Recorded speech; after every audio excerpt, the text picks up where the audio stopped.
Hello అండి, అందరికీ సంక్రాంతి శుభాకాంక్షలు అండి. పులిహోర తయారు చేస్తున్నానండి. నా స్టైల్లోనే ఎలా చేస్తున్నానో చూపిస్తాను.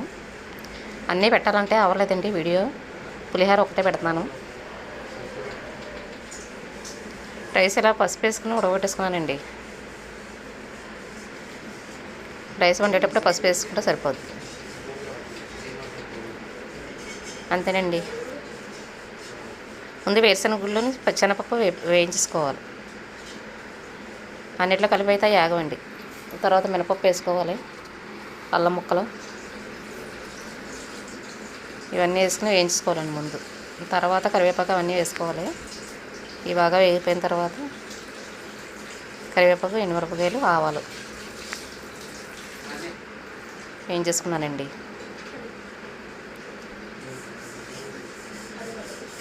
చింతపండు పులుపు కూడా బాగా పిసికి చిక్కగా తీసుకోవాలండి. నీళ్ళ కాకుండా చిక్కగా తీసుకోవాలి. పులిహోరకి చిన్న బెల్లం ముక్క కంపల్సరీ వేసుకోవాలండి. బెల్లం ముక్క వేసుకుంటేనే టేస్ట్. పులిహోరకి కేజీ బియ్యానికి 100 గ్రాములు చింతపండు అండి లెక్క.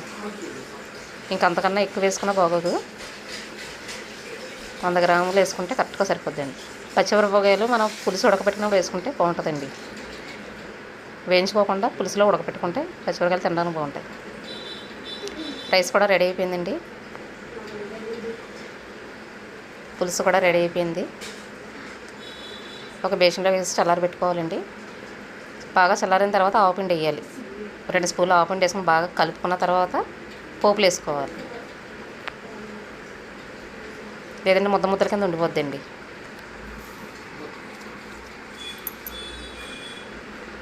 ఇంకా పులుపు నేను కరెక్ట్గా తీసుకున్నాను కనుక పక్క తీయవలసిన పని ఏమి లేదండి. కేజీకి 100 గ్రాముల చింతపండు కరెక్ట్గా లెక్క తీసుకున్నాను కనుక నేను ఇంకా వేసి డైరెక్ట్గా కలిపేసాను. అంతే అండి, పులిహోర రెడీ అయింది. ఇంగువ లేదని వేయలేదు. దాని కాంబినేషన్ బంగాళదుంప కర్రీ కూడా చేస్తున్నానండి. బంగాళదుంప కుర్మాకి ఉల్లిపాయలు పొడవుగా కోసుకోవాలండి. మనం మామూలు కూర వండుకుంటాం, ముక్కల కింద కోసుకుంటాం. దీనికి ఉల్లిపాయ ముక్కలు పొడవుగా కోసుకోవాలి. ఉల్లిపాయలు మగ్గిపోయినాయండి. బంగాళదుంపల ముక్కలు కూడా వేసుకుంటున్నాను. ఇందులో మసాలాలు గట్రా ఏమి వేయనండి. నేను నార్మల్గానే వండుతాను. పులిహోరలోకి అయితే, మన కూరలోకి అయితే అల్లం వెల్లిపాయ పేస్ట్ అవి వేస్తాను, కానీ ఇదైతే నార్మల్గానే వండుకోవాలి. పులిహోరలోకి మసాలా బాగోదండి. అంతే అండి. బంగాళదుంప ముక్కలు, ఉల్లిపాయ ముక్కలు మగ్గిపోయినాయి. కారం కూడా వేసుకున్నాను. 3 విజిల్స్ పెట్టేసుకుంటే సరిపోద్దండి. కొంచెం వాటర్ వేసుకుని 3 విజిల్స్ పెట్టేశాను. అంతే అండి, కూర రెడీ.